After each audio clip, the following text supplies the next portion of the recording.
ನಟ ದರ್ಶನ್ಗಾಗಿ ಶಕ್ತಿ ದೇವತೆಯ ಮೊರೆ ಹೋದ ಪತ್ನಿ ವಿಜಯಲಕ್ಷ್ಮಿ. ಬಂಡೆ ಮಹಾಕಾಳಿಗೆ ವಿಶೇಷ ಪೂಜೆ. ಇದ್ರ ಬಗ್ಗೆ ಹೆಚ್ಚಾಗಿ ಡೀಟೇಲ್ಸ್ ಕೊಡ್ತೀನಿ. ಅದಕ್ಕಿಂತ ಮುಂಚೆ ನನ್ನ ಚಾನಲ್ನ ಸಬ್ಸ್ಕ್ರೈಬ್ ಮಾಡಿದ ವಿಡಿಯೋನ ನೋಡ್ತಾ ಇದ್ದರೆ ದಯವಿಟ್ಟು ಸಬ್ಸ್ಕ್ರೈಬ್ ಮಾಡ್ಕೊಳ್ಳಿ. ಹಾಗೆ ಈ ವಿಡಿಯೋ ಇಷ್ಟ ಆದರೆ ಲೈಕ್, ಕಮೆಂಟ್, ಶೇರ್ ಮಾಡಿ. ರೇಣುಕಾಸ್ವಾಮಿ ಕೊಲೆ ಕೇಸ್ನಲ್ಲಿ ನಟ ದರ್ಶನ್ ಜೈಲು ಸೇರಿದ್ದಾರೆ. ಇತ್ತ ಗಂಡನನ್ನು ಜೈಲಿನಿಂದ ಬಿಡಿಸಿಕೊಂಡು ಬರಲು ವಿಜಯಲಕ್ಷ್ಮಿ ನಾನಾ ಪ್ರಯತ್ನಗಳನ್ನು ಮಾಡುತ್ತಿದ್ದಾರೆ. ಇದೀಗ ಶಕ್ತಿ ದೇವತೆ ಮೊರೆ ಹೋಗಿದ್ದಾರೆ. ಶಕ್ತಿ ದೇವತೆ ಶ್ರೀ ಬಂಡೆ ಮಹಾಕಾಳಿ ದೇವಸ್ಥಾನಕ್ಕೆ ಭೇಟಿ ನೀಡಿದ ವಿಜಯಲಕ್ಷ್ಮಿ ದರ್ಶನ್ ಹೆಸರಿನಲ್ಲಿ ವಿಶೇಷ ಪೂಜೆ ಸಲ್ಲಿಸಿದ್ದಾರೆ ಎನ್ನಲಾಗಿದೆ. ಬೆಂಗಳೂರಿನ ಚಾಮರಾಜಪೇಟೆಯ ಗವಿಪುರಂನಲ್ಲಿರುವ ಶ್ರೀ ಬಂಡೆ ಮಹಾಕಾಳಿ ದೇವಸ್ಥಾನಕ್ಕೆ ವಿಜಯಲಕ್ಷ್ಮಿ ಭೇಟಿ ನೀಡಿ ಪೂಜೆ ಸಲ್ಲಿಸಿದ್ದಾರೆ.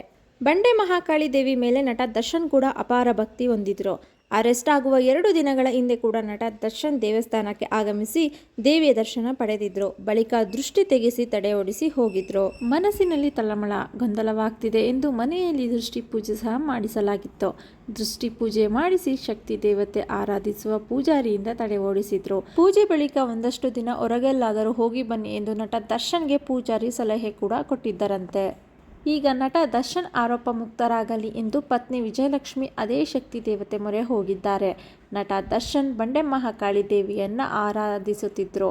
ದೇವಿ ಮೇಲೆ ಅಪಾರ ನಂಬಿಕೆ ಹೊಂದಿದ್ರು ಎನ್ನಲಾಗುತ್ತಿದೆ.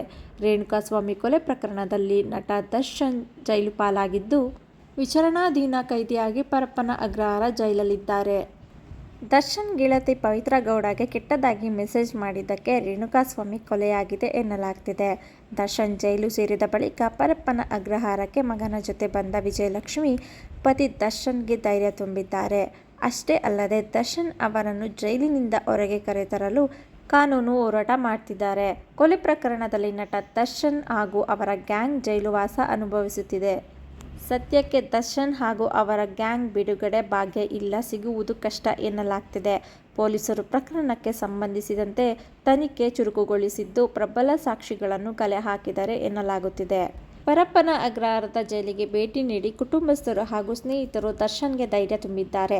ಇತ್ತ ದರ್ಶನ್ ಬಿಡುಗಡೆ ಯಾವಾಗ ಎಂದು ಫ್ಯಾನ್ಸ್ ಕೂಡ ಕಾಯ್ತಿದ್ದಾರೆ.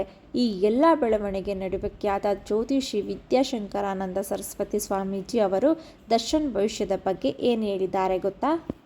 ದರ್ಶನ್ ಮುಂದಿನ ಭವಿಷ್ಯದ ಬಗ್ಗೆ ಕೂಡ ವಿದ್ಯಾಶಂಕರಾನಂದ ಸರಸ್ವತಿ ಸ್ವಾಮೀಜಿ ಮಾತನಾಡಿದರು.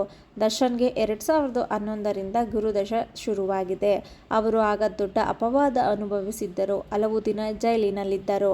ಹೊರಗೆ ಜನರಿಗೆ ಕಾಣುವ ದರ್ಶನ್ಗೂ ಆಂತರ್ಯದಲ್ಲಿರುವ ದರ್ಶನ್ಗೂ ಬಹಳ ವ್ಯತ್ಯಾಸ ಇದೆ. ಗುರುದಶ ಶುರುವಾಗದಿಂದ ದರ್ಶನ್ ಜೀವನದಲ್ಲಿ ಏಳು ಬೀಳು ಕಾಣ್ತಿದೆ ಎಂದರು. 2013ರ ನಂತರ ಬಿಡುಗಡೆಯಾದ ಯಾವ ಸಿನಿಮಾಗಳು ಕೂಡ ದೊಡ್ಡ ಮಟ್ಟದಲ್ಲಿ ಯಶಸ್ಸು ಕಂಡಿಲ್ಲ. 2023 ನವೆಂಬರ್ ಇಂದ 2024ರ ಅಕ್ಟೋಬರ್ವರೆಗೂ ಕುಜ ಭುಕ್ತಿ ಇದೆ. ಕುಜ ತುಂಬ ಕೋಪದವನು, ಜೈಲು ವಾಸವನ್ನು ಕೊಡ್ತಾನೆ. ಜೊತೆಗೆ ಅಲ್ಲಿಯೇ ಕೇತು ಬೇರೆ ಇದ್ದಾನೆ. ಹೀಗಾಗಿ ಅಪನಿಂದನೆ, ಅಪಖ್ಯಾತಿ, ಕಟ್ಟಿಟ್ಟ ಬುತ್ತಿ. ತುಂಬಾನೇ ಜಾಗೃತಿಯಿಂದ ಇರಬೇಕಿತ್ತು. ದರ್ಶನ್ ಅರೆಸ್ಟ್ ಆದ ದಿನ ನೋಡಬೇಕಾದರೆ ಮಂಗಳವಾರ ಅವರು ಅರೆಸ್ಟ್ ಆಗಿದ್ದಾರೆ. ಹುಟ್ಟಿದಾಗಲೂ ಅರೆಸ್ಟ್ ಆದಾಗಲೂ ಗುರು ಇದ್ದಾನೆ. 2024ರ ಅಕ್ಟೋಬರ್ವರೆಗೂ ದರ್ಶನ್ಗೆ ಕಷ್ಟ ಕಾಲವೇ ಇದೆ.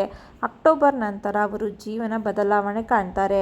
ದರ್ಶನ್ಗೆ ಅಕ್ಟೋಬರ್ 28ರವರೆಗೆ ಜಾಮೀನು ಸಿಗುವ ಅಸಾಧ್ಯತೆ ಇದೆ ಎಂದು ವಿದ್ಯಾಶಂಕರಾನಂದ ಸರಸ್ವತಿ ಸ್ವಾಮೀಜಿ ಹೇಳಿದ್ದಾರೆ. ಸೊ ಇದಿಷ್ಟು ಈ ವಿಡಿಯೋ ಇಷ್ಟ ಆದರೆ ದಯವಿಟ್ಟು ಲೈಕ್, ಕಮೆಂಟ್, ಶೇರ್ ಮಾಡಿ. ಹಾಗೆ ನನ್ನ ಚಾನಲ್ನ ಸಬ್ಸ್ಕ್ರೈಬ್ ಮಾಡ್ಕೊಳ್ಳಿ. Thank you. ನೆಕ್ಸ್ಟ್ ವಿಡಿಯೋದಲ್ಲಿ ಸಿಗ್ತೀನಿ.